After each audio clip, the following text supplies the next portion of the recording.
So the first question following reading Shakespeare's *Midsummer Night's Dream* is, what did you notice? What about the play was interesting, strange, or meaningful?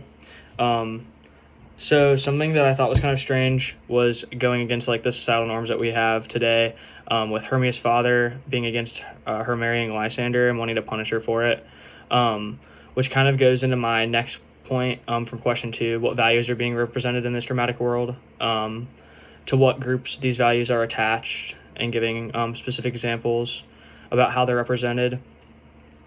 Um, and I would say that one of the roles or one of the values that's being represented is like the roles of fathers and men in general, especially father figures, kind of regarding Hermia and Lysander's situation at the very beginning of the play.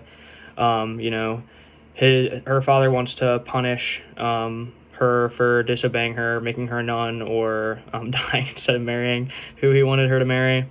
It's kind of similar to other plays, especially at the time, and times previous to Shakespeare, where we've seen a male dominant factor or a father dominant role. Also, kind of going on the value that women's feelings are invalidated by men constantly. That's another role or value being played. Question 3 is kind of talking about something that I didn't really understand while I was reading the play. And I don't necessarily think there was like a specific thing that confused me because I've read this play before. However, one thing that I always find troubling is trying to keep up with the love circle and like other plays in general, relationships between characters, especially familial relationships and stuff like that. And we don't have too much in that in *Midsummer Night's Dream*. However, keeping up with the love circle.